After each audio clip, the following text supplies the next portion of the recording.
Hujan Bulan Juni, novel Sapardi Djoko Damono.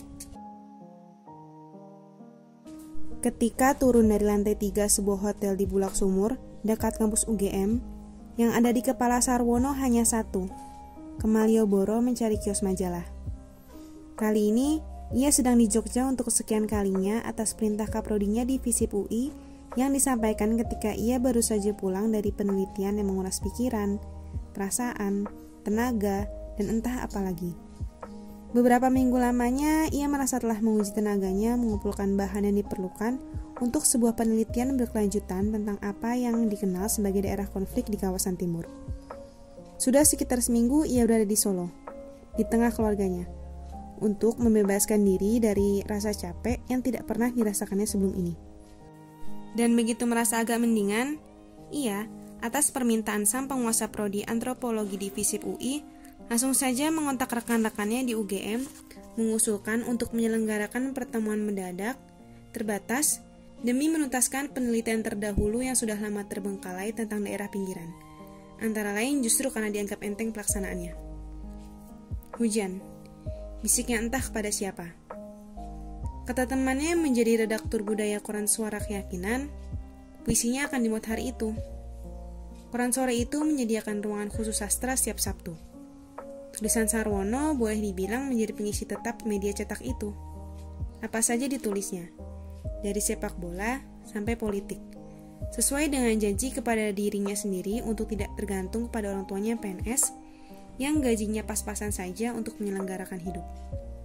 Meskipun agak geli memikirkan konsep pinggiran kalau dikaitkan dengan penghuni Kali Code, ia terima saja perintah itu dengan harapan bisa mendapatkan honor dan ongkos pesawat gratis kalau nanti kembali ke Jakarta. Ya, dianggapnya menggelikan konsep itu. Kali Code kan di tengah-tengah kota, kok dianggap dihuni masyarakat pinggiran? Katanya kepada atasannya waktu pertama kali dulu diajak merancang proyek itu. Kalau dianggap urban kan nanti disindir orang sosiologi, jawab dosen mantan pembimbing skripsinya yang sekarang jadi sejawatnya di prodi. Juga, penghuni Kali Code kan tinggal di pinggir kali meskipun di tengah kota. Pelotot memelototi antar prodi memang kadang terjadi, tidak selalu karena masalah jangkauan ilmu, tapi lebih sering karena masalah proyek. Ia sama sekali tidak peduli lagi pada sekat-sekat logi yang dianggap keramat itu. Kali ini, ia hanya peduli pada satu hal. Puisinya akan dimuat di koran. Dan itu penting. Dan itu tonggak. Tonggak apa pula? Tanyanya kepada diri sendiri. Yang dikirimnya ke media cetak itu adalah 3 sajak pendek, yang kata rekannya yang redaktur akan dimuat semuanya. Menggembirakan. Dalam ilmu ini pelajarinya, medium bisa berarti dukun. Orang pandai di zaman lampau yang dianggap mampu menghubungkan yang masih hidup dengan yang sudah mati. Ia tidak pernah percaya dukun, tidak mau percaya bahwa ada orang yang bisa menghubungkan manusia hidup dengan manusia mati. Namun, ia percaya, yakin seyakin-yakinnya bahwa manusia yang sama-sama masih hidup bisa berkomunikasi tanpa harus bertemu muka. Bahkan dari jarak yang sangat jauh pun. Dia percaya pada teori yang menjelaskan bahwa inti kehidupan itu komunikasi, dan komunikasi itu inti kehidupan. Dan bahwa puisi itu komunikasi, dan bahwa komunikasi itu saman. Dan bahwa saman itu medium. Dan oleh karenanya puisi itu medium. Oke, teori. Katanya kepada si teori, yakni dirinya sendiri. Menurut teori, bulan Juni termasuk musim kemarau, jadi tidak ada hujan. Itu sebabnya sepanjang jalan ia dan tukang beca yang disewanya membicarakan hal itu. Boten lucu? Gih mas, kata tukang beca.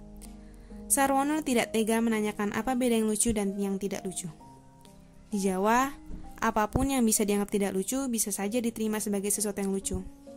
Kali ini, baginya yang ada hanya keinginan kuat untuk segera mendapatkan koran dan membaca puisinya sendiri.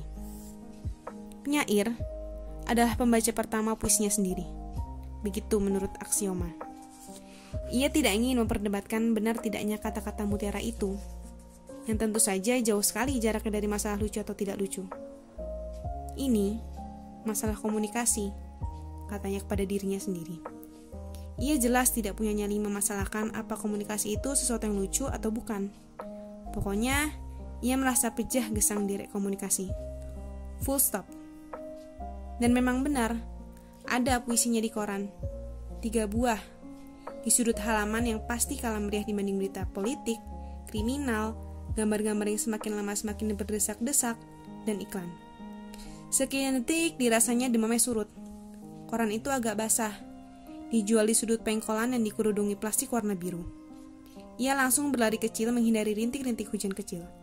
Masuk ke mall, yang kata rekannya seprofesi di UGM baru saja dibuka. Dan ketika dibacanya puisi sendiri sambil berdiri didesak kesana kemari oleh orang-orang yang juga mau berteduh, ia menjadi yakin. Tiba-tiba saja menjadi yakin.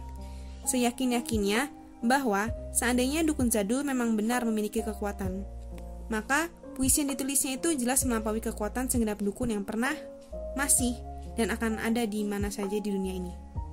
Deretan aksara yang ditata dengan font sans serif ukuran agak kecil tetapi dibikin bold itu sangat tangkas menghubungkannya dengan seorang perempuan nun jauh di negerinya, Miyamoto Musashi. Puisi itu medium, dan medium itu dukun. Bisiknya berulang kali kepada dirinya sendiri sambil batuk kecil. Tanpa curiga bahwa ada orang yang menoleh padanya mendengar suara bisikannya, dan mungkin menganggap isi otaknya kurang seperempat. Puisi itu clairvoyant, serunya kepada dirinya sendiri. Sama sekali tidak memperdulikan desakan orang-orang yang berebut masuk mal menghindari gerimis. Tidak dirasakannya lagi demam yang beberapa hari terakhir ini mengganggu diskusinya dengan sejumlah antropolog muda cerdas-cerdas yang setiap hari sarapan teori di kampus Bulak Sumur. Dukun ini telah mengusir capekku, kata dirinya, lagi-lagi dengan batuk-batuk kecil. Puisi yang terjepit di sudut halaman koran itu tampaknya telah mengusir pesan ibunya yang berdering siang malam di otaknya. Hati-hati dengan kesehatanmu, Sar. Ia merasa sehat sama sekali setiap kali menemui puisinya muncul sebagai dukun.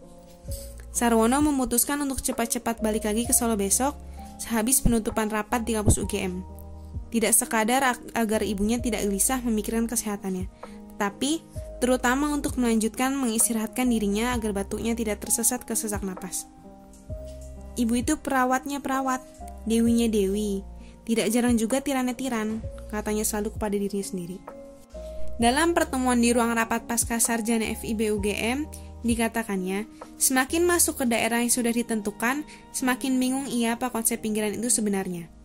Ketika diajak menyusun proyek itu oleh program studi yang katanya sudah menyusun kerjasama dengan rekan-rekan di UGM, ia sama sekali tidak begitu memikirkan masalah konsep, bahkan sama sekali tidak berpikir bahwa ada masalah dengan yang disebut pinggiran. Ia tidak peduli pada komentar rekan-rekannya karena menganggap semuanya baik-baik saja. Kalau semua baik-baik saja, apa pekerjaan kita? Tanya mereka mengejek. Ya, memang pekerjaan peneliti itu cari-cari masalah. Tetapi juga sesekali harus berani menyadari bahwa sebenarnya tidak ada masalah dengan yang ditelitinya. Itu keyakinan yang dipegangnya teguh. Dan keyakinan demikian pada gilirannya menyeretnya pada keyakinan macam lain lagi, yakni bahwa ternyata tidak ada satupun yang tidak bermasalah di sekitar kita ini. Ya, itulah ilmu, katanya kepada dirinya sendiri. Hidup ilmu. Ia berhenti sejenak dari pikirannya. Kemudian berteriak kepada dirinya sendiri dengan penuh semangat. Hidup masalah. Dalam keadaan apapun, ia harus mencari data agar laporan bisa disusun tepat waktu, meskipun selalu terlambat karena ini dan itu. Dan terlambat berarti ada sekian persen dana dipotong, sesuai dengan perjanjian. Prodi tentu tidak mau hal itu terjadi sebab berpengaruh terhadap honor semua pihak yang terlibat. Itu sebabnya Sarwono berusaha sebaik-baiknya untuk menaati jadwal yang sudah disusunnya sendiri. Yang kalau meleset, berarti berkurangnya kemungkinan untuk diikutkannya lagi dalam proyek. Ia sudah merasa sangat capek ketika proyek itu mendekati penyelesaian. Tapi ia masih harus bertemu dengan rekan di UGM membicarakan penulisan laporan. Kalau bisa diusahakan untuk dilanjutkan lagi, kata kaprodinya. Dan di ujung proyek itulah ia harus terlibat dalam tahap terakhir penelitian, yakni menguraikan pemukiman Kalicode sebagai contoh masyarakat pinggiran. Sudah pukul 9, toko-toko mulai berbenah. Hujan belum juga sepenuhnya berhenti. Ia mulai menggigil. Ragu-ragu apa yang harus menunggu sampai hujan sama sekali reda atau nekat saja naik beca kembali ke hotel. Ia merasa makan buah simalakama, meskipun terus terang saja tidak tahu buah apa itu. Tapi kan sudah jadi pepatah. Ia buka lagi koran yang baru saja dibelinya. Dilihatnya sekali lagi puisinya. Masih di situ. Huruf-hurufnya tidak tanggal, satu demi satu dari halaman koran yang memuatnya, meskipun tadi didesak-desak oleh orang-orang yang agak jengkel karena ia berdiri bengong saja seperti sedang memikirkan sesuatu, tanpa sadar bahwa sedang di tengah-tengah kerumunan yang semakin lama semakin banyak menghindari hujan. Waktu itu, ia berpikir, semua sajak-sajak yang pernah disiarkan sebelumnya boleh lenyap begitu saja, asal jangan yang dimuat ini. Ia buka lagi koran. Ia lirik sajaknya. Masih di sana. Ia lega. Ia ingin memotret 3 sajak itu di HP-nya agar bisa dilampirkan di WA yang akan dikirimkannya ke Kyoto. Tetapi, kerumunan orang tampaknya sama sekali tidak memberinya ruang untuk itu.